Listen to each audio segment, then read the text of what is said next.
Upon a slight conjecture on the origin of the solar system, I have ventured on a dangerous journey, and I already behold the foothills of new lands. Those who have the courage to continue the search will set foot on them. The Interplanetary Podcast. The exploration of space for the benefit of all humankind. Your hosts in England and Sweden, Matthew, Russell and Linn Boldt-Christmas.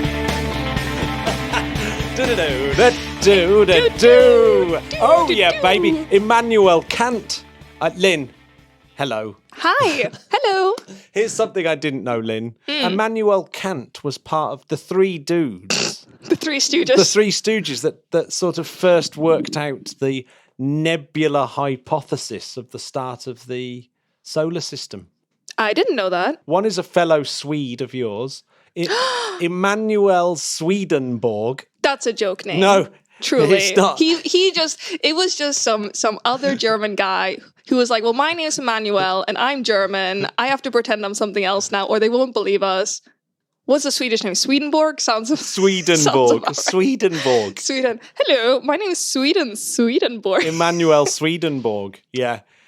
Immanuel Wow. Kant and, of course, the brilliant Pierre-Simon Laplace. So a Swede... Laplace. Yeah, Laplace. Oh my God, my blood pressure just went through. I have some PTSD from my physics undergraduate degree. Same. Laplace. Same.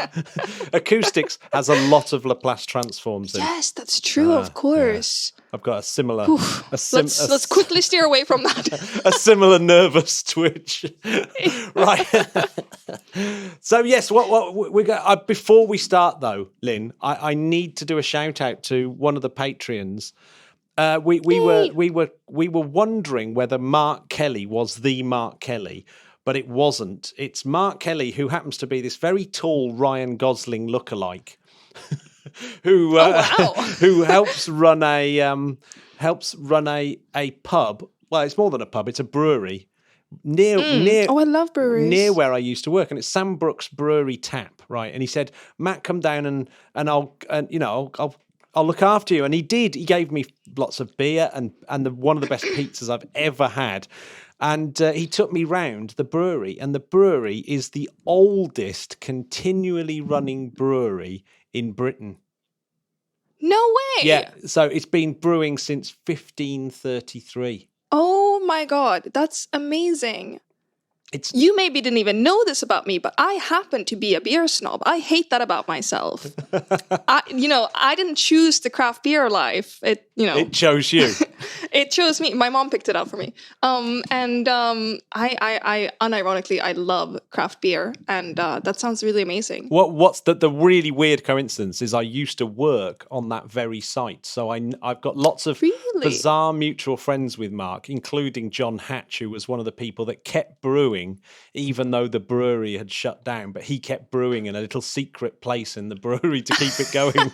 and yeah, so I used to drink Sam Brooks Wandle all the time when I was at work. Sounds delicious, and it's a very good. Can this become? Can this become a regular feature? Can this become a brewing podcast? Do you know what? I know a lot of the other space podcasts often start with talking about beer. It's like a sort of... Okay, I think why am I here? Why am I not on those? Well, we could. I gotta go. We can maybe do a little spin-off.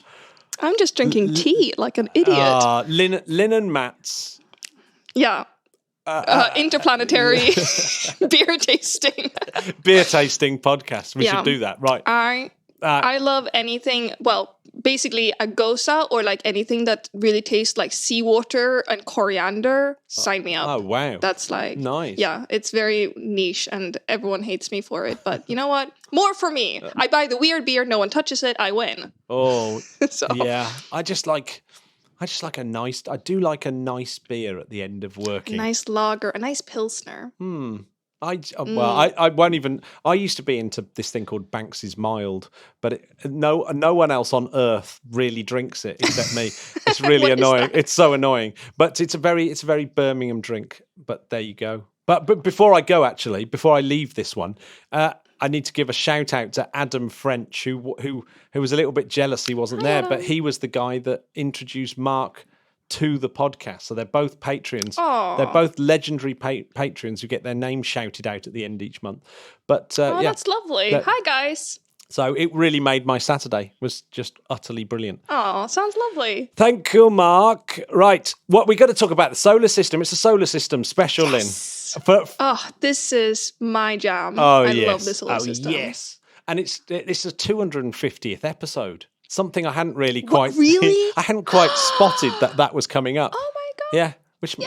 Clap! Tiny applause! Woo! Which means we haven't had Jamie for 50 episodes. Aw, that's very sad. It is very sad, but we got shout out to Jamie. But we got Linn, which means on an episode like this, I don't have to do so much work. It's good. No, I'm basically just gonna like slightly unhinge my jaw and just like word vomit is gonna come out. I mean, okay, so little disclaimer: I'm a lowly PhD student. Realistically, I'm not gonna sit here and fraud you all by saying I'm some Nobel laureate professor kind of thing, but this is a special place in my heart because my two favorite aspects of astronomy, really, in general, is really anything that's like, how did we go from the weird little clouds in space to a fully fledged planetary system? And that's interesting whether you're looking at our solar system or other solar systems, but our solar system is the one that we have access to. That's our sample size of one, you know? So even though I don't really actively work with planets in our solar system, this is really a topic that I love.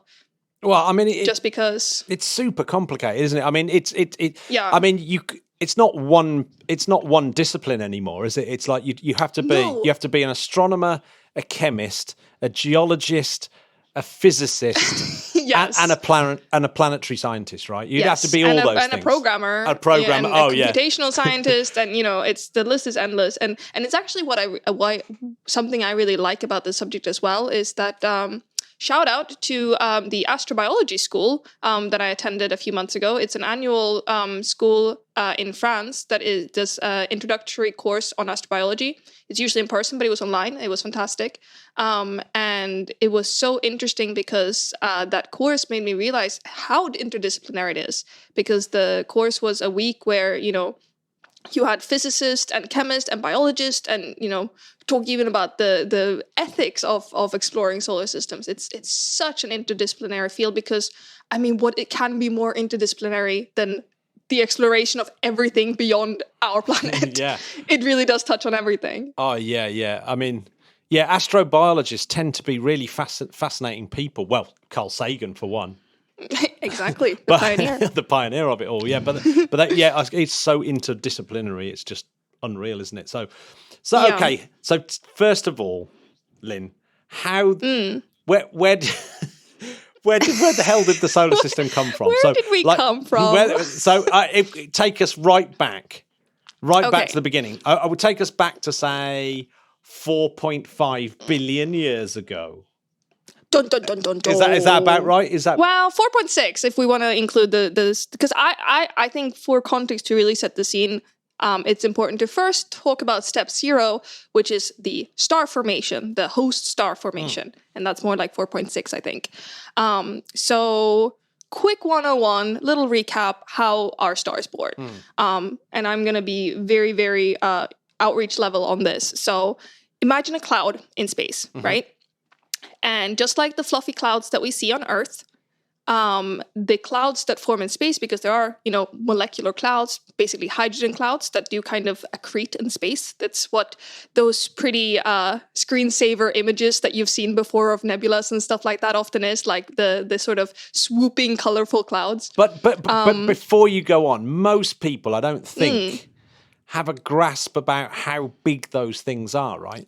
Oh my God. They are, I literally don't have the words, because even if I throw a number out at you, that will be so many zeros that will not make sense to anything you have ever experienced before in your everyday life. I mean, one of the ways that I got a tiny sense about how big it was is that there's a 3D Max Hubble film that they show at the Science Museum, and they've got the Orion Nebula. And now the Orion Nebula, as far as I can make out, is quite a similar molecular cloud that the solar system formed out of, right? It's quite similar to that kind of molecular cloud. And whereas, any astrophotographer or anyone who knows the Orion Nebula will see that there's stars dotted in around it. And you think, yes, okay, so there's stars dotted in around it. And each of those stars is probably separated by much more than the size of the solar system, right? Yes. So you suddenly go, oh, it's really big. It's not just like a sort of, a cloud. This thing is, this thing's so vast, it's just unreal.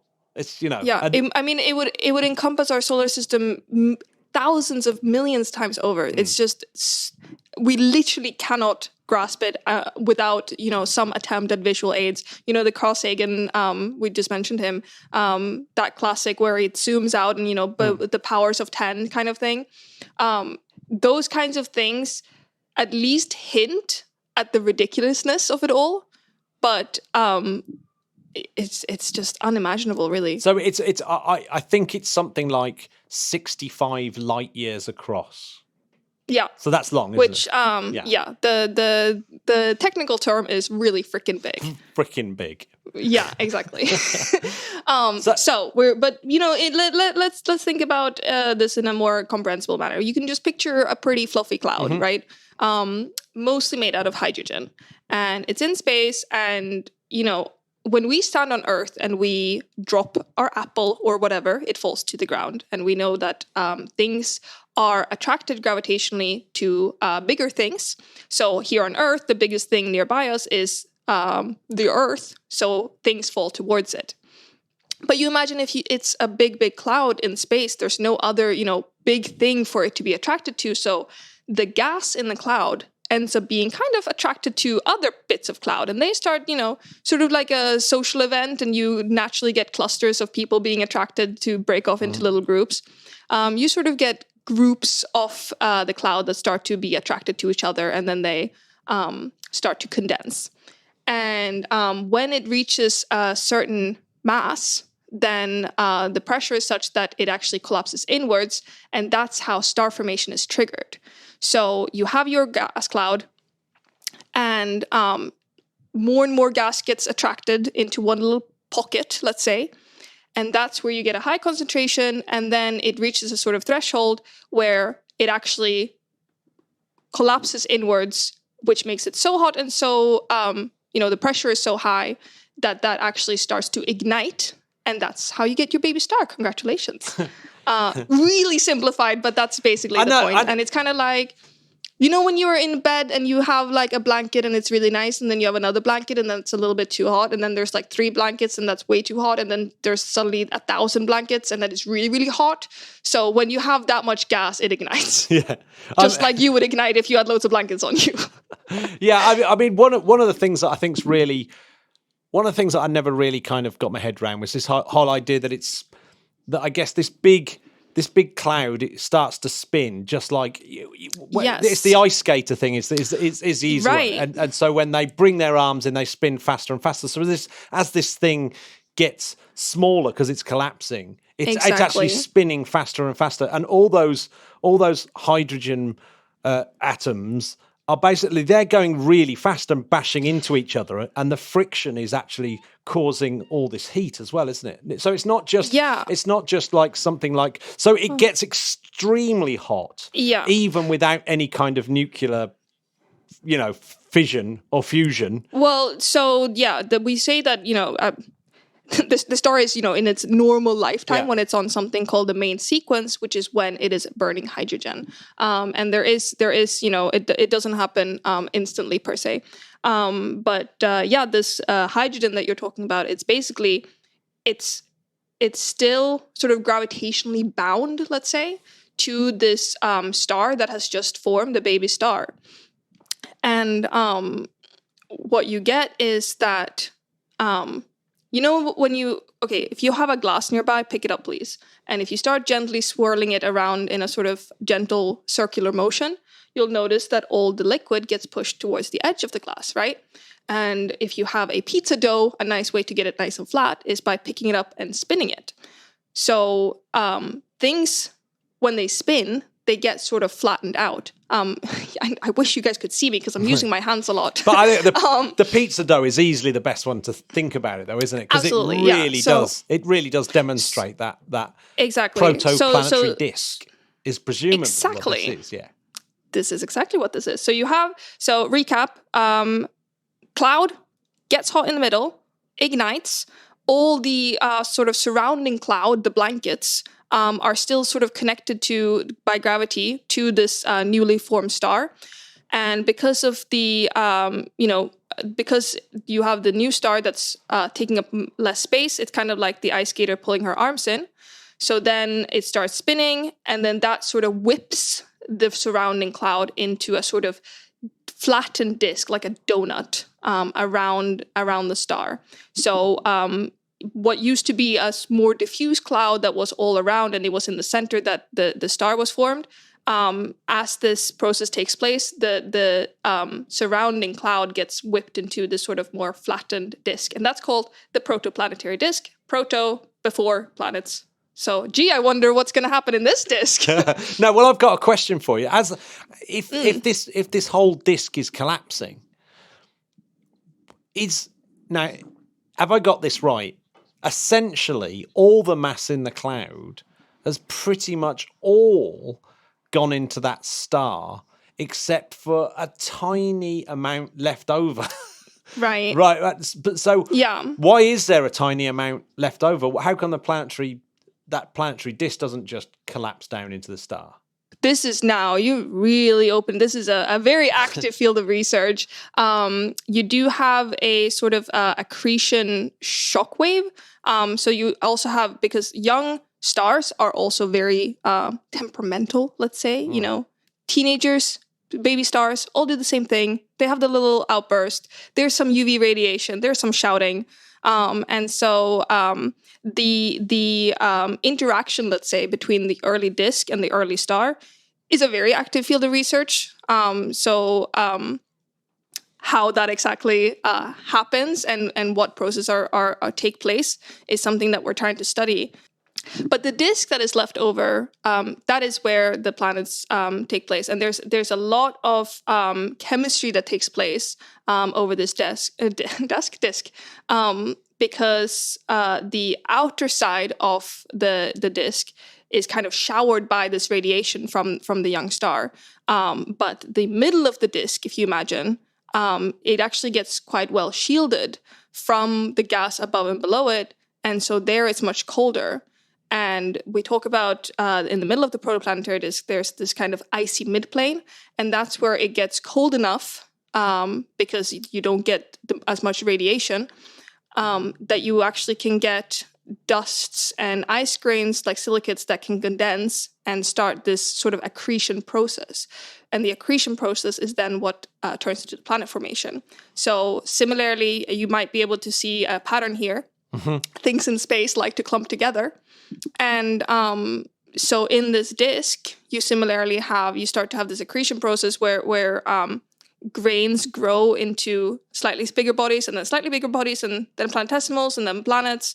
Again, this is also a very active field of research, like how this actually happens. You've brought up the word accretion quite a lot. And the one thing when any sort of, scientist talks about accretion, they always prefix it with the fact that really no one truly understands the accretion process, right? Yeah, well, so this is the thing, right? With many things in astronomy and certainly planet formation, the problem is that it takes place over such long periods of times that we can't study it in real time. If you want to study how, fruit flies reproduce, no problem. You need like 16 hours or whatever. The problem with planet formation and indeed in astronomy in general is like, okay, imagine you wanted to investigate how humans age. And you've got a picture here of a 6-year-old boy from Morocco and an 8-year-old woman from Japan. And then you've got this picture of someone from Canada, but it's a bit blurry and from the back. So you think they're maybe 25. And then you're trying to piece together how aging happens by looking at these totally different things and trying to find a correlation. and maybe you look at these three pictures and you think, or you say that the 25-year-old, or if there even are 25, well, they're kind of in between height of the 6-year-old and the 80-year-old. So maybe height is something that happens with age. Or you might say that the 25-year-old and 80-year-old both have lighter hair than the 6-year-old. So maybe hair goes lighter with age, but then you don't know, does that happen at 10 or at 50? Yeah. So there's all of these kind of we're having to sort of triangulate what we know by looking at a lot of different systems and trying to piece together, first checking how old we think that star is, and then comparing what a 10 million year old star looks like compared to a 100 million year old star looks like. Then we can sort of try to see a commonality, a kind of story unfold from that. But we can't say, okay, let's pick out the solar system, let's speed it up and see how it evolves over time to figure out what aging looks like. We're having to just patch it together from what we have found and what we think that means. So presumably there's obviously we can look at millions of, if not billions of stars. So there must be stars in various stages of their protoplanetary disk or stellar formation that presumably you can say, well, I wonder what it is 100,000 years in. Let's look at that star because it looks like it's like a similar star to the sun, and it's about 100,000 years in. So is that what they're doing? Is that how they basically? Yeah. And this is why,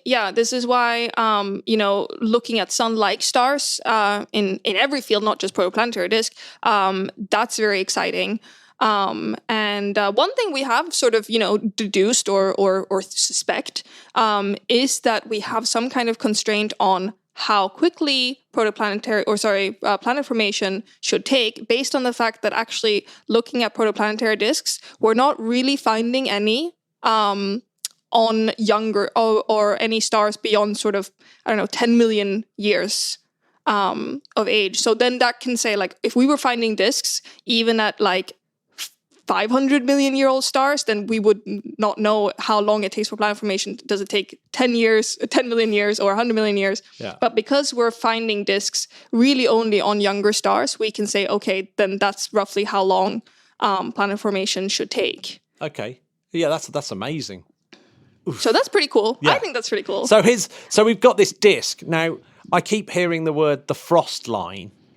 Yes. Now, that seems to have a fairly significant role, right? In it does.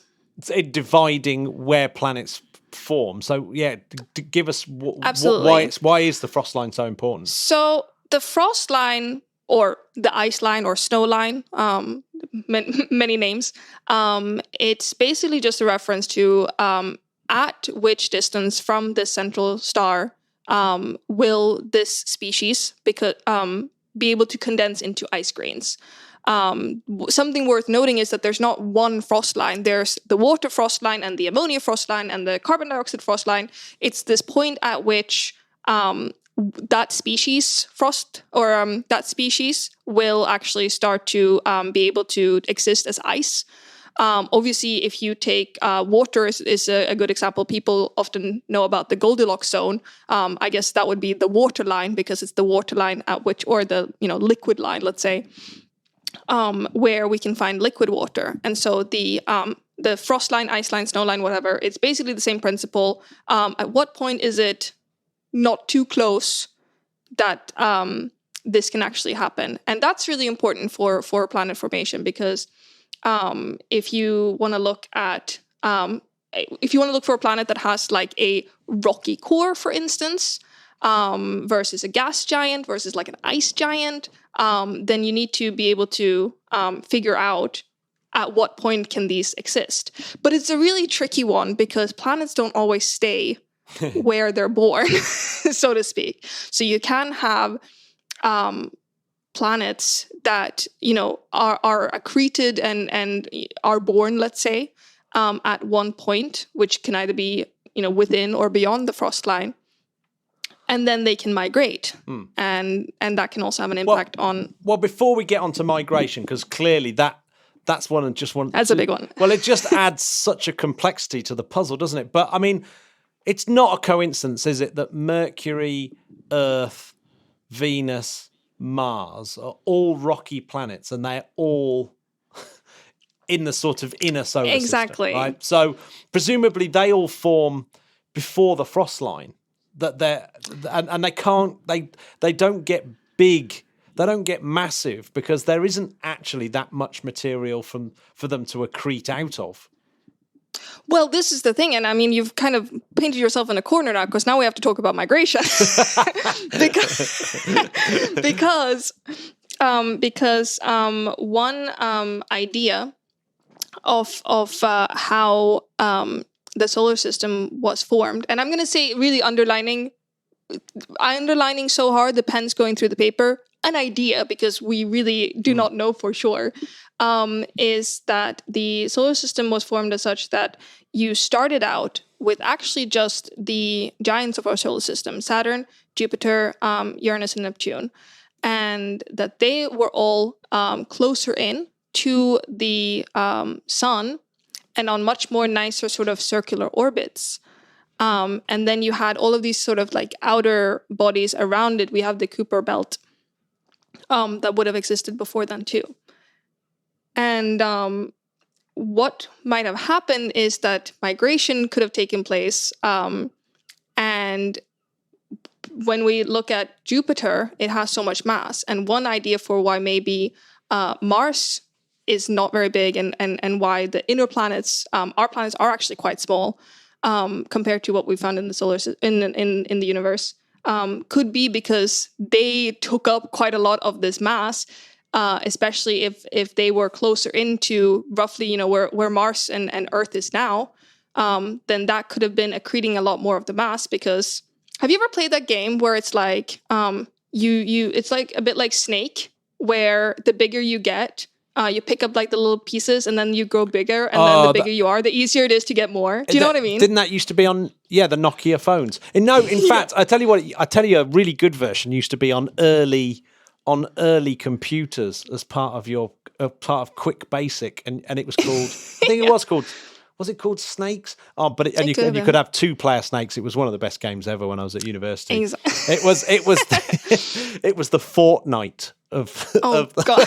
You hear that, kids? You hear that? It was the sort of PC version of Snake on the Nokia brick. Yeah, that's good. Yeah, I love it. I love that game. We should just talk about that instead. I didn't know I was going to be able to get to reminisce about that game. Well, we've got beer on this channel. We've got phone games. Yeah. But yeah, it's a little bit, like the bigger something is, then the more likely it is to swoop up sort of more of the mass. What were we talking about? We got so excited about the games. Well, the rocky planets and gas giants, and there doesn't seem to be anything kind of in between, does there? You've got your kind of 4 rocky planets, and then you've got your big 4 massive gaseous planets. Well, I suppose, although there's something special about Jupiter, isn't there? Because like Jupiter is, I love Jupiter, 99% of the mass of the solar system. If you take out, it's greedy. It's proper greedy. Jupiter is Little Miss Greedy Gobbler for sure. No, and I mean, this is why it's so interesting, because we've had this conversation, I remember, on a previous episode, but there is this point when we're looking at other planets in our and I keep saying solar system, when we're looking at other planets in the universe, and we're sort of looking for other systems to compare to, so that, like my analogy with the pictures of the different aged people, we can look at different things to start to figure out where do we fit in, where do we slide in on here, and how do we compare to everyone else.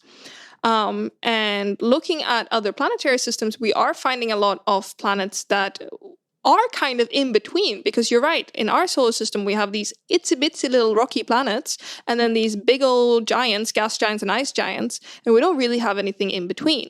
But that's not true for the rest of the universe. We have found a lot of planets that we call super Earths or sub-Neptunes.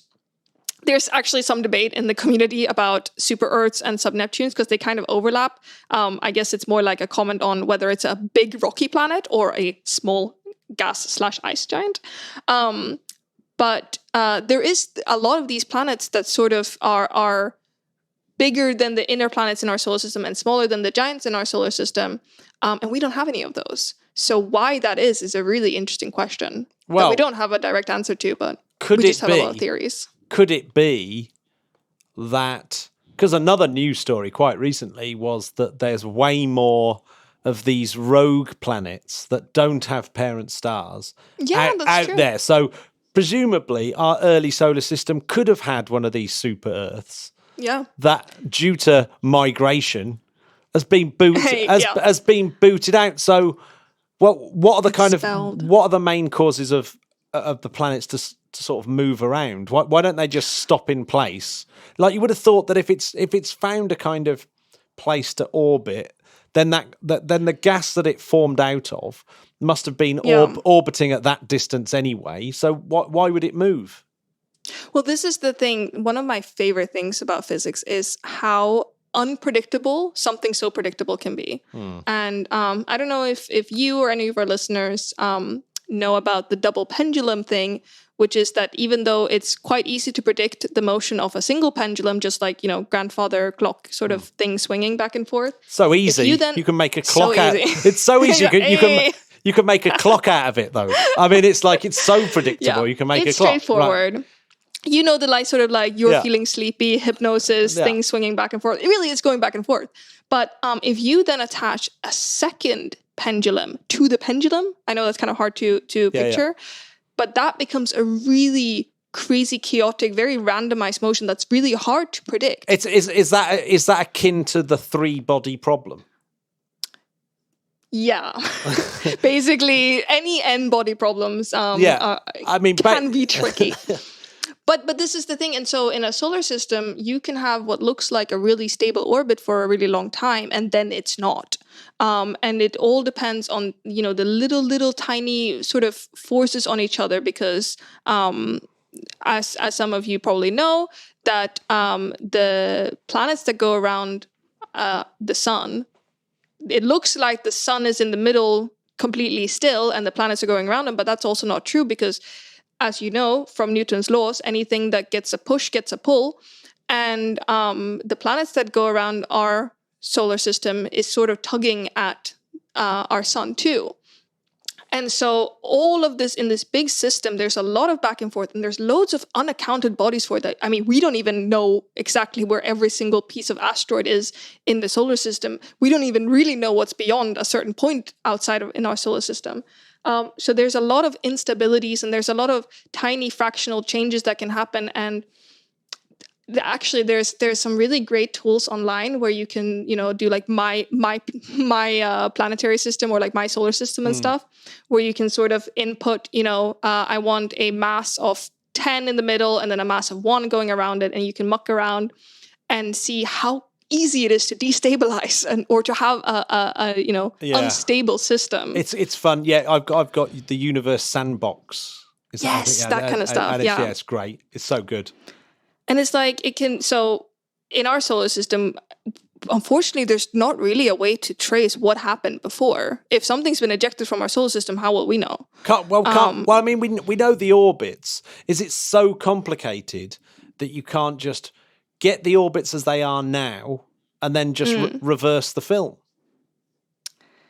But not really, though. That's the problem. We kind of can't because there's so many pieces. If we knew the exact mass and the exact position and the exact everything of every single piece, like grain in our solar system, then yes, we can make a beautiful model from that. But we don't. And we don't know what the early history of our solar system looked like, which is why this is such an interesting field. Yeah, and the errors add up really quickly. I remember there's a really good analogy that I've always I must have learned this when I was a real young kid, when snooker was really when snooker was very popular in England. And if you have someone sitting at a snooker table and you line up 6 snooker balls and you try and hit them, so you get one ball and you've got to hit them, and it's got to knock into the other 6 balls, right? Yeah. it's impossible to cue that accurately, but if you could cue that accurately, if someone's sitting the other side of the table, their position will mean that the final ball will miss just because of the added on effect of their gravity on those balls. And you think, so you would literally have to know every single, down to the atom. Otherwise, that the errors build up so quickly that you couldn't just reverse the model, could you? Especially 4.5 billion years. Yeah, exactly. No, you can't even do it. Yeah, you probably can't even do it for a few years. You have to continually. Yeah. Satellites have to continually station keep. You can't exactly because they're getting perturbations from great word, from certain gravitational effects. So it's just ridiculously complicated, isn't it? So you've got all these orbits, and there's presumably orbital resonances. So like some of them will orbit twice while the other one's orbiting once, and things like that. Exactly. And that must create kind of weird pushes and pulls. Precisely. Because this keeps me awake at night because presumably there is a chance that this, what seems to be like a really stable situation that we have in the solar system, could just go to shit. Just could suddenly all start falling apart. You know what? Don't think about it. Just don't think about it too hard. There's a lot of asteroids that could hit us. There's a lot of solar flares that could happen. But just try not to think about it. But presumably that is a feasibility that actually, we could have some weird orbital mechanics going on that starts to, push the Earth out of position, or make Uranus crash into. Into Jupiter or something, and then all hell would break loose, right? Yeah, and I mean, we've already got all these freaky clues laying around. Like, did you know that Uranus spins on its side? It's like, if you imagine that Earth is spinning like a ballerina, Uranus is rolling forward like a stone. So along it. Is that likely to have happened because something's bashed into it? Something's happened, yeah. But how do we know? But it's got to be catastrophic, because you clearly, like that disk, like you said, is like has been spun, and like to change the angular momentum just seems like incredibly unlikely. So it must be something incredibly violent. And Venus is spinning the wrong way round. So that backwards. That hasn't even gone on its side. That's been flipped completely over. So there's some it's like we've just stepped into a really creepy basement. There's definitely smells of blood, and we're going hello, but we're not really sure what's happened. So there's so many interesting things that unanswered questions like that, and it's such an interesting field of research for exactly that reason. If figuring out what happened in our solar system.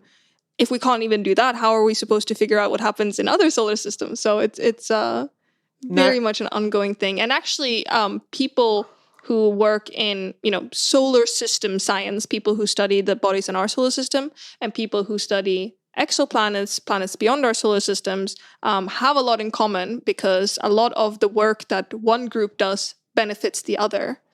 Now, another cool thing is that the rings of Saturn are often considered a really useful tool for looking at solar system formation, aren't they? As in, they're certainly, when you're trying to explain how to picture this protoplanetary disk, you can kind of picture that if the sun is Saturn, then the disk is like Saturn's rings. Because you've got those orbital resonances between the moons that create the sort of lines in the gaps. The gaps, and Kirkwood gaps, I think they're called. Yeah. So so I guess it's really easy to kind of see. Now here's a weird one. What the heck is the asteroid belt doing then?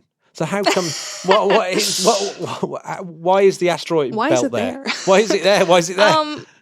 I think one common point is that it's sort of leftovers.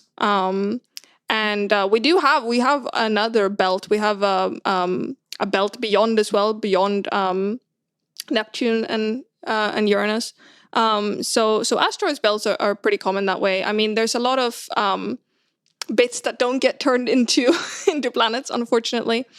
And again, accretion processes, I keep saying this word, but it's a really interesting, important topic, because figuring out why things clump together and how they do it can also answer questions to which parts clump together and why. So is it was something like the Earth, it got big enough to kind of clear its orbit, whereas Ceres, which is like sitting in the middle of the asteroid belt, just never got big enough to kind of clear up its orbit properly, sufficiently. For those who don't know, that is one of the definitions of what is a planet from the IAU. It is that, number one, it has to go around the sun, check. But it does have to clear its own orbit, meaning that it's just in orbit around the sun. And Pluto, for instance, the reason it's not a planet technically is because Pluto and its moon, it's not that the moon goes around Pluto, it's that Pluto and the moon are going around together, and they're going around the sun. So being able to... And it hasn't cleared its orbit because it's sitting it's sitting in the Kuiper belt, right? Yeah, I mean, these are blurry lines. Like, where does it start and where do the planets? Well, yeah. I mean, Neptune is easy because it's huge, but... Yeah, but Jupiter hasn't quite cleared its orbits because it's got these Trojans either side, right? Yeah, exactly. That's something else I was going to mention. So, I mean, it's... And it's so big, it doesn't really orbit the sun. Jupiter and the sun orbit each other. Exactly. But I mean, it's at least the sun is mostly fixed in the center. But I mean, Jupiter moves it enough to be that it moves it outside of its outer atmosphere. Yeah. When we talk about how the planets sort of tug at the sun, it's really Jupiter doing the heavy lifting there. Yeah. We're kind of like, we're doing it too, but it's Jupiter. Well, I mean, Jupiter is 99% of the mass of the solar system, and everything else is just like a sort of rounding error. Did you know that Saturn has a density that means that if you put it in a huge ocean, it would float? I know. How cool is that? That is the best. Saturn would float. It is. It's hard to get your head around, isn't it? You know when you're a kid or an adult like me, and you like on a plane and you're seeing the really fluffy clouds, and you're like, I want to sit on that. That's how I feel about Saturn. Yeah, I just want to go in. It wouldn't be good, but do they know whether Saturn and Jupiter have rocky cores, or could they just be gas all the way down? Because I know that was one of the sort of, like, Juno is still out there trying to find out what on earth's going on inside Jupiter, isn't it? It's not. We haven't gone to the core, so not confirmed or so. But we do think it's basically a dense mix of elements. And I mean, it could be rocky, it could not be. But I mean, it's probably. I mean, it's very compact. So whatever the chemical composition is, because there's so much mass in Jupiter, let's say, it should be sufficiently. So if you jumped into Saturn, you wouldn't have the hilarious thing of popping out the other side like you would if you jumped into a cloud. I think you'd have a bad time. You'd have a bad time. I think you'd have a bad time, definitely. Yeah. Yeah. I mean, it's so you've got your inner rocky planets, then you've got your asteroid belt, then you've got your gas giants, then your icy giants, then your Kuiper belt. But really, I mean, they're all massive clues, aren't they? But they're still not necessarily they're not in the positions of where it formed, are they? So it's like, not necessarily anyway. No, that's the thing. So, I mean, we have good clues to how this has happened. And this idea that the giants were formed closer in before and had nice circular orbits, and then everything kind of went kabloom. That's from something called the Nice model. Not nice model, the Nice model. That's one that's fairly widely accepted, I think. But I mean, hey, if anyone's listening, wants to do some research, it's still up for grabs, Yeah. It's still to be confirmed. I mean, one of the big things I think that made the Nice model kind of, everyone went, ooh, that explains, that's a good one. That explained loads of things. Is that it explains the late heavy bombardment. Yeah, which I mean, I think is also like a little bit not fully confirmed, but that's something. Or well, it hints that's kind of the thing that you would get. That could be a thing. That could be the thing.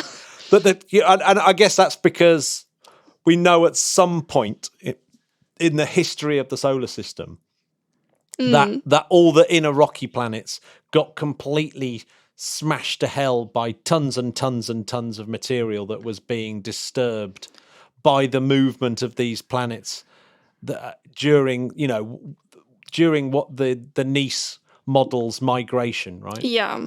Well, definitely there's plenty of clues that something really wacky happened at some point. and because we do have this weird solar system compared to other planetary systems. A point I was going to make earlier and didn't is that when we talk about these super Earths and sub-Neptunes and all these like intermediate categories of planets that we found a lot of, an important philosophical question is, are we finding them because there's a lot of them or because they're easy to find? And this is why it's so important to get as good of an observational capability as possible, because we need to know what the sort of true distribution of different planetary sizes are in order to make sense of what our sizes are. We're like insecure at school being like, are my planets too small? Are they too big? Like, I mean, presumably, it's almost obvious, isn't it, that if you've got things like the transit method, and where the bigger the planet, the easier it is to spot, right? So you're going to see the bigger ones first. Yeah.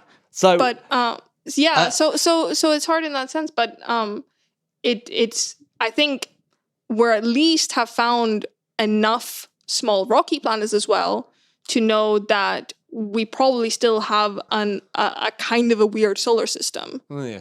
Okay. Because most of the solar system we found, it is more common for planets to be closer in general. And one of the planetary types, let's say, that we found a lot of are these hot Jupiters, which are like, well, basically Jupiter-sized planets, but that are much closer in. Some of these systems that we found have several planets that are all like within the distance of the Sun to Mercury. Imagine all the planets within that short distance. So the fact that we are more spread out like that is indeed unusual. Yeah, that's crazy. Do you want to know a crazy fact? Hit me. Did you know you can get all the planets and you can fit them in between the Earth and the Moon?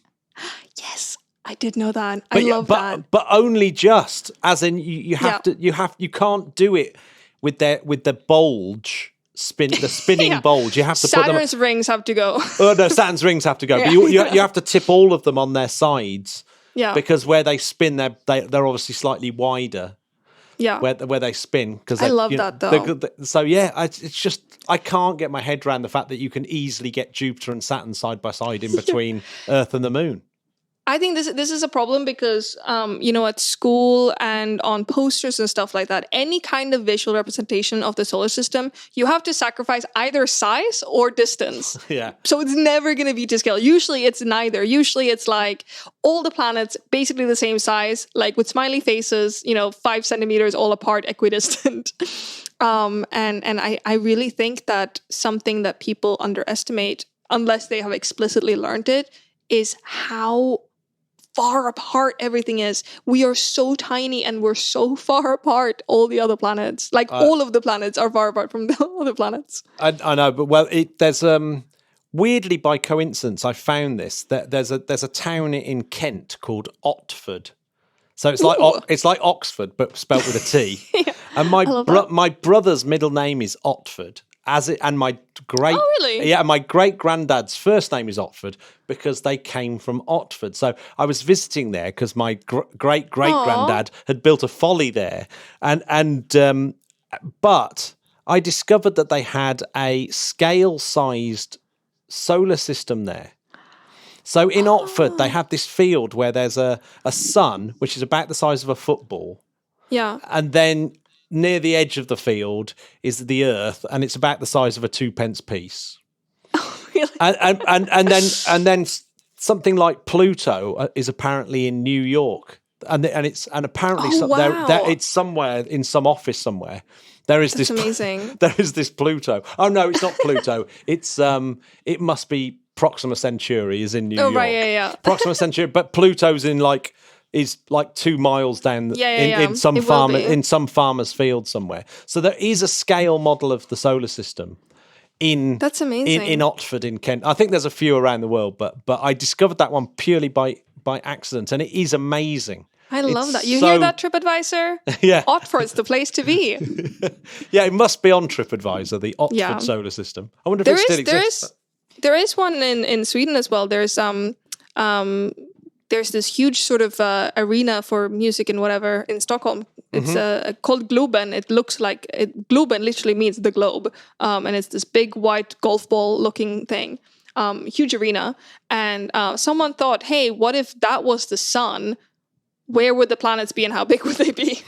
And so there is also a 2-scale solar system like that. And, Venus and Mercury, they're in Stockholm kind of thing, not too far from this globe.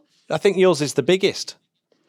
The Sweden solar system. Yeah, that's it. Is a 1 to 20 million scale system. So that's the biggest one. And it began in 1998. There you go. And it's 300 kilometers from Sun to Pluto.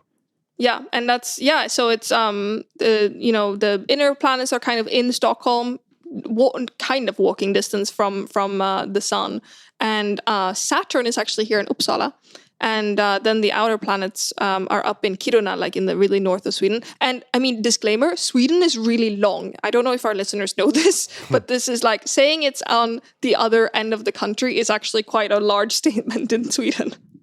Whereas, and look, the Otford solar system model's in here as well, and that's 1 to 4.5 billion scale. Wow, that's cool. Yeah, so there we go. And there's a similar one in Ithaca, the Sagan Planet Walk. Yes, a similar size. So there we go. One of my, I think a lot of people who are in a field that they're passionate about have this kind of like childhood memory of a light bulb going on, like, oh, this is a really cool topic. And one of mine was in a physics class, hello, Mr. Jones, where we did do actually, and we did something like, okay, this is the sun, and then we were sort of walking across campus, and then it said, this is where Earth or whatever would be. And I remember walking there and being like, wow, that's really far. That was a little penny drop moment. It's hard to get your head around the scales, isn't it? I mean, we've come full circle now. Yeah, we have, haven't we? Yeah. It's like the scale of it all is just ridiculous.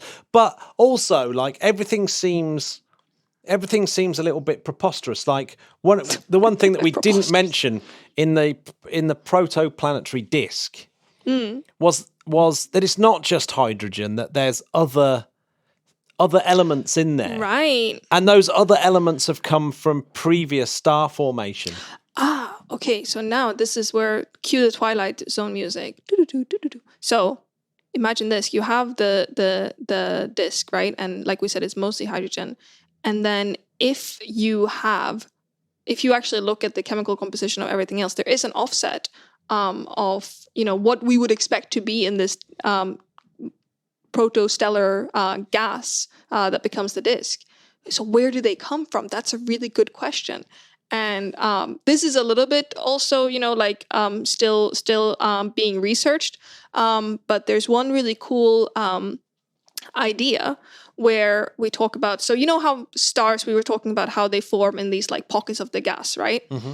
And that means that they don't really just form like one random star in the middle of nowhere. You usually have a big gas cloud and then several pockets take place. So you have like a star forming region where many stars are kind of born. A stellar nursery. I know, it's my favorite word, stellar nursery. And so stars, their lifetimes, how long they actually live, is largely dependent on their initial mass. So different size stars live for different amounts of time. So what can happen is that you can have several generations, and there is some interesting research talking about how maybe the death of larger stars can actually actively trigger star formation, because the shockwave from like a supernova or something can actually push gas together, and then that can become dense enough to trigger the next generation of star formation. So riddle me this. Imagine you have this kind of like intergenerations of different stars of different sizes. What if the populations align such that you have a big old star that's about to go supernova, just as there's a baby star that's just kind of starting to form. And as this star is in its sort of young protoplanetary disk stage, a nearby star goes supernova. And for those who don't know, when a supernova happens, this is an incredibly important event from a chemical perspective, because this is where you form all of those elements that are higher in protons, like we call them metals, but for astronomers, metals is anything more than like helium. So, oxygen is a metal. So these like higher metallic things are actually formed in these supernovas. That's where we get, precious like gold and things like that. And if you don't really have a lot of metals in your baby protoplanetary disk, if there's a nearby supernova that happens, that will projectile vomit a beautiful dollop of much more richer in metal species that could actually be injected into this protoplanetary disk. Without which we couldn't have life on Earth. Well, we'd be a very boring, just loads of gas. I mean, I don't know actually off the top of my head how much the offset is between what would be a realistic amount of metals to have in the early cloud without kind of external influences. But I do know that there's a specific contention in that we have found certain isotopes that could really only be formed in supernovas in bodies that we found from meteorites and stuff like that.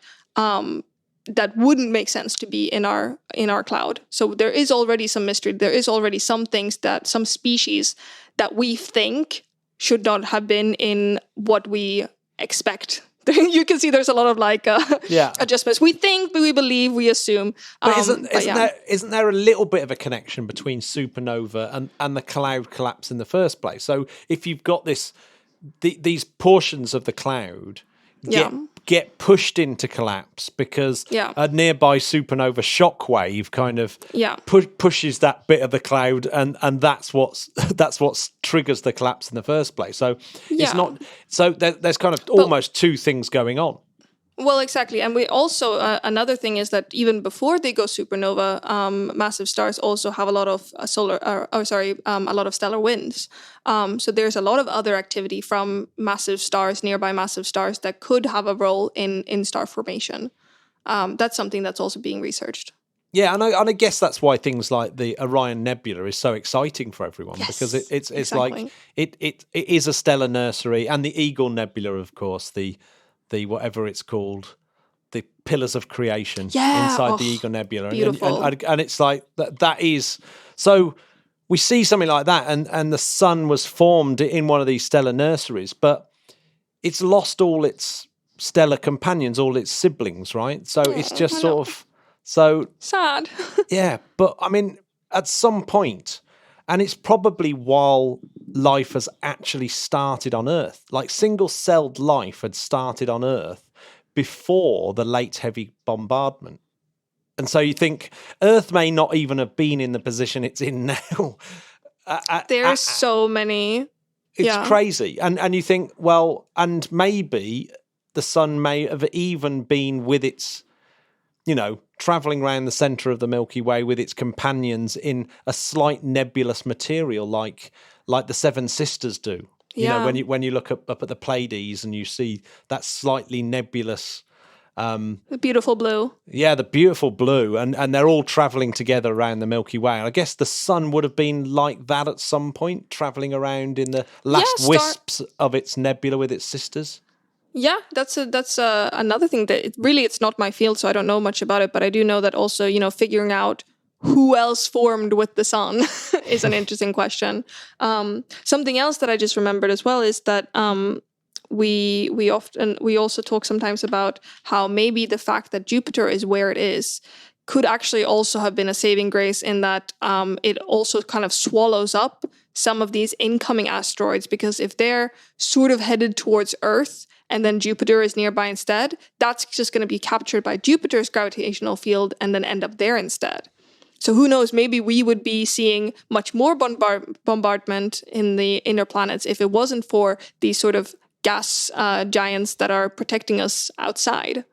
It's funny, that one seems to go in yo-yos. When I was a kid, I always was told that story about Jupiter sucking, hoovering up and protecting the Earth. But then every now and then you see a paper by some budding PhD where they sort of suggest that maybe Jupiter is a bit of a disruptor and keeps knocking things out of the asteroid. True. Maybe I'm lying. No. I think that's the sort of general consensus, is that Jupiter is like, but there's also some evidence that it does quite the opposite. It's very nerve-wracking to be here saying what the astronomical community thinks, because a lot of things people don't agree with. But I mean, it's why it's so important to be doing this research, to be collaborating, to sort of reach a consensus together, by just having as much data as possible and throwing as much brain power on it as we can. Yeah, but I mean, presumably things like the sisters of the sun, all these, stars born in the same stellar nursery, they would have a similar composition. So you might even be able to sort of track where they've ended up. But presumably when they were close by, they could have been having a particularly strong influence on the movement of things like Jupiter as well. As in, there's bound to be some interaction, isn't there, between, gravitationally, between stars that just get a little bit too close. If they come very close, absolutely. And, it's very interesting to look at, for example, how binary systems, so when you have two stars orbiting each other, how they work out co-parenting a planet between them. Most star systems are binary, right? Or a lot of them are. A lot of them, anyway. I don't know if most, but a lot of them. You don't often get particularly stable planetary orbits around binaries. Yeah, you can do. We have found such systems. Very cool. Very Star Wars, In our solar system? Yeah. Moons. How did they get there? Also good question. I mean, there are some planets that have, I think, Mercury and Venus have none, I think. And then I think all the other ones have moons. But then how many they have? We have one. But Jupiter has so many they can't keep count. Yeah, I mean, the Earth's moon does seem to be very unusual. Yeah, I think at least the last time I read about it, the most general consensus on the moon formation was that during late heavy bombardment, at some point, something big happened so that basically a chunk of Earth probably broke off and was sprayed into space, so much so, and then it was those sort of pebbles and that sort of spray out was captured in orbit, and then that accreted to form the moon. Because I do believe that there is some similarities between the rock of the moon and the rock of the Earth. But how that was formed, again, I mean, it's no one was there. No, I mean, so you can have moons that are formed from collisions, and presumably you can have moons that are caused by one big body capturing another one, right? I guess so, yeah. So that the moon could have, say, formed in the Kuiper belt.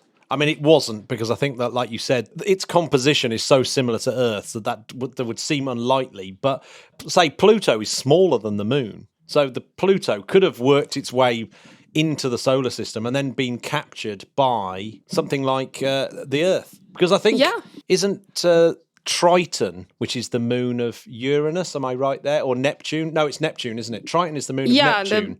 The sea gods. Yeah, and it looks very similar to Pluto.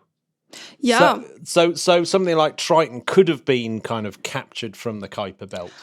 Well, you know what? We actually have had temporary moons around the Earth. That has happened, where we do have natural satellites, if you will, that sort of occasionally pop in, do a few spins, and then go bye.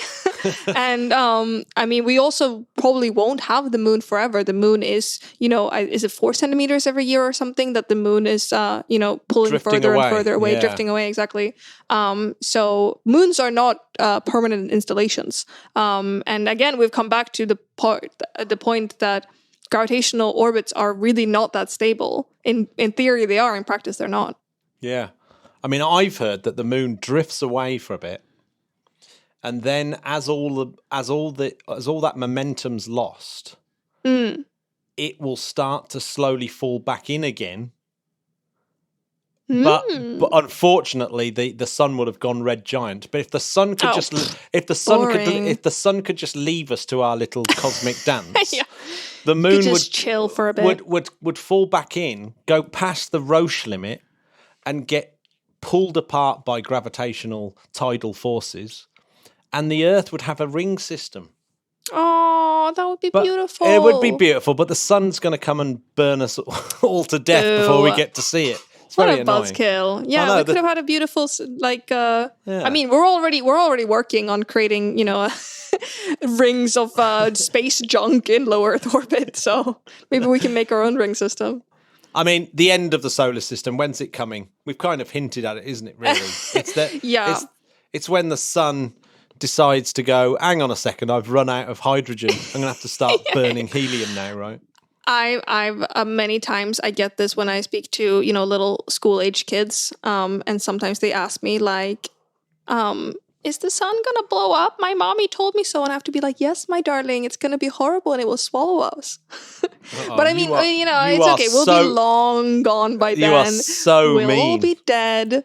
Everyone, no, of course. No, I say it very optimistically. I say that, in the very, very, very distant future, but like way, way so distant that no one will be around. Because we'll have moved to another planet by then, is what I tell the kids. Then the sun will swell up, and it will get very close to us. I don't know if I think the consensus is either it will swallow the Earth or it will be just close enough so we'll be scorched. So either way, not great. But hopefully by then we'll either have we're doing a pretty good job at scorching the Earth anyway. So yeah, I mean it does get gradually warmer from about 6 billion years onwards as well. yeah. So we've got a couple of billion years of fairly decent weather, I think, until it goes all terrible. Yeah. So, But, enjoy it while we can. Happy summer, kids. I mean, you kind of can't help feeling that the solar system must be a little bit special because we don't see intelligent life around much, do we? I remember, I hope I'm not misquoting it. I remember I attended a lecture not long ago, and I think the number that was thrown out was that if, we don't have too many crazy biases, like from what we're sort of gathering, it would be fair to say that our solar system, our kind of star, our kind of planet, our kind of everything, we are in the range of like 1%. So, there could be another fellow 1% of solar systems that could be analogous to ours. But really clearly, the vast majority is not totally like ours. Yeah, it's the rare Earth hypothesis, isn't it? Yeah. I mean, is it more reassuring to think that we're alone or that we're not? I know. Well, this is Arthur C. Clarke's great quote, isn't it? It's like there's two possibilities. One, we're alone, which is terrifying. That's terrifying. Yeah. Yes. And one, we're not alone, which is equally terrifying. So it's like, so you should be terrified all the time. I know this is like an overly objective way of thinking about it, and I know I'm like purposely eliminating any feeling of passion or humanism into this, but I'm deciding to feel that, you know what, it kind of doesn't matter. It's a little bit like asking what's north of the North Pole, because we're also not probably going to have contact anyway. So if a tree falls in the woods, something, Something, yeah, and it's almost good that we don't make contact because it'd be very frustrating with current technology. Yeah, I mean, I'd love to find out. I'd love to be like, wow, there's a planet there, cool. Yeah, but like we said in a previous episode, it's not like if you found an intelligent civilization, you wouldn't be like, okay, cool, let's Skype them, let's see what's up. Like that would not be an immediate next step. I mean, I think it definitely because it would take so long. I think it would definitely change the entire global psyche, wouldn't it? As the news got round. You'd think. Yeah. I don't know. Maybe I've been disappointed by humanity many times in my short life. Yeah, I mean, maybe it wouldn't. Maybe it wouldn't. Maybe it would be, oh, okay, that's interesting. No, well, I think a problem, let's say, is that because the scientific method is the way it is, it wouldn't be an instant, like, breaking news headlines, we found it. It would be like, we think we may have found something. And then it'd be like, well, we suspect that this would probably, okay, confirmation. But it would be kind of like water on Mars. Like, we first thought, well, we probably found ice. And then it's like, okay, well, we probably found this. And like, now we know that there's, liquid water there. But it was never this, like, oh my God moment where suddenly everyone found out, oh my gosh, there's water there. And, if we find something in the coming decade, it will probably be the same sort of slowly trickling out, like, okay, well, we found something, we found this sort of, indication, blah, blah, blah. Us nerds will be overjoyed and throwing our hats in the air. But the sort of like, public interest in these things is a little bit slower. Yeah, well, it's sometimes I can't help thinking that if you spoke to some people, they might even think that we've already made contact. What? Some people certainly think we've already made contact. Yeah. But it's like, I think it would be, it'd be quite hard to, maybe, a lot of people with their everyday lives don't really think about it as much as us space nerds, maybe. No, certainly not. I mean, is it, moral question, like, are you obliged to care? No, I guess not. No. We do, but do we have to? No. No. Right, well. In summary, you have the big cloud, then you have the hot pocket, then you have the star, then you have the pizza dough whip with the flat donut. God, I'm hungry. With the flat donut cloud. And then in the cloud, you get little things accreting like pebbles sticking together. And then, boom, planetary system with like 50 asterisks of we're not really sure what happened between these periods. Yeah. And the fact that there may have been more planets in the mix that got chucked out. Could have been more, could have been fewer. I mean, the really intriguing one is maybe one of the planets in our solar system is an interloper. That it came from an intruder that came from another. What if we're system. The intruder? Well, yeah. What if Earth is the intruder? Oh my God! Oh my God! What have we done? Yeah, would we know that? I guess we would, though. If like the Earth was a ridiculously different chemical composition to the rest of the solar system, then you go, oh, that's a bit odd. But the problem is, I mean, everything is, fair Weird. Game in the sense that it's all from the periodic table. That's all. It's all combinations of things, and the planets that we found from other solar systems are not totally radically different. A lot of them are, similar enough, I guess. Yeah. Oh, well, sketchy territory. Well, yeah, I guess if you've all come from the same stellar nursery. Yeah. Then it'd be quite hard because they'd be cousins, wouldn't they? You'd have these little cousin planets that, could come in like little cuckoos and you'd barely notice the difference. Oh, that's cute. I like that image. Yeah. Well, it may have been even a cuckoo planet that crashed into the Earth to create the moon, right? Well, maybe the moon was the planet. It was. I don't think so. No. But hey, yeah, it's really complicated, isn't it, basically, to try and work out what's going on. It's really complicated.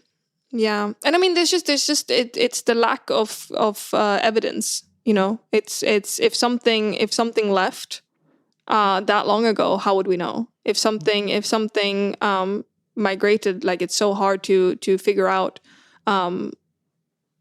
how where something started and where it went, and we have very good ideas and technologies to make models, but they are models ultimately. Yeah. I mean, you mentioned early on about the isotopes of certain metals that they find in meteorites that can only be made in supernova, and that gives us a clue of how our solar system was formed. So I suppose all these ESA and NASA and JAXA and all those kind of all those probes that are going out into space, and all the scientists working around everywhere studying meteorites, and astronomers looking through their telescopes, etc., that is kind of piecing together this unbelievably complex story, isn't it? I mean, absolutely. So it's really only the last 100 years, and really only the last sort of 40 years that we've even started to come close to getting this image together, right? I mean, the fact that we know what we know already is such a monumental achievement. I feel like I make the same point every time I'm on this podcast. Like, please give us funding. We want funding. We want money, please, because that's how you make progress. And it's also something that every new piece of technology, it's not born in a vacuum. It's being built on top of previously existing technology. So we keep getting better and better because we're not starting from scratch every time. We're just improving what we already have, what we already know. The new knowledge doesn't delete the old knowledge. So please give us more funding. We want to do more science. Well, where how if I was sitting here going, I'm a punter. Do I do my funding by paying my taxes, or can you as a punter? Say if I was a rich punter and I was thinking, I've got 10 grand, I can put it into shares or I can put it into science. How would you do it? Oh, donate to your local university. Absolutely. Oh, yes, there we go. Yeah, cash in pocket. They do it all the time. I mean, yeah, rich people do. A yacht or like a new lab. Yeah. So if you're thinking of buying the latest Rolex watch, think again. Yeah. That's what we're trying to say. Exactly. Buy your local PhD students a hot meal, perhaps. That's a good kind of more realistic working class sort of way to donate. Or maybe if you're thinking of buying a seat on Virgin Galactic. Yeah, just don't. Just don't. And so, there we go. There's a perspective that I'd not thought of before. Linn, do you know the website address that people can go and see the notes if they want to? That I shall try and knock up some notes for this episode. Yes, it's interplanetary.org.uk. Perfect.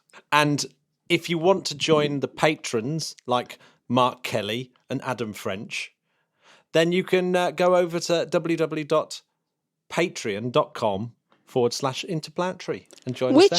Which is a way of funding science, I think, at least, because this is outreach and we're inspiring the next generation of scientists. Yeah. Well, shout out to some of our patrons like Marissa, who are studying astronomy because she listened to the podcast. So that's great. You go, Marissa. I do feel as I'm part of the scientific community. Thanks, Linn. Absolutely. Of course you are. I mean, joking aside, no, this is something very important. It's like, I feel like there's a lot of sort of elitism as well. People ask themselves if they're at university or even at A-level or something, they wonder like, God, when can I call myself a scientist? When have I, earned that title?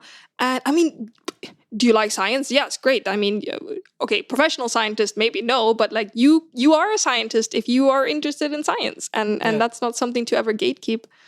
Yeah. So yes, of course, Matthew, you are absolutely. Thank you. Yes, I knew it.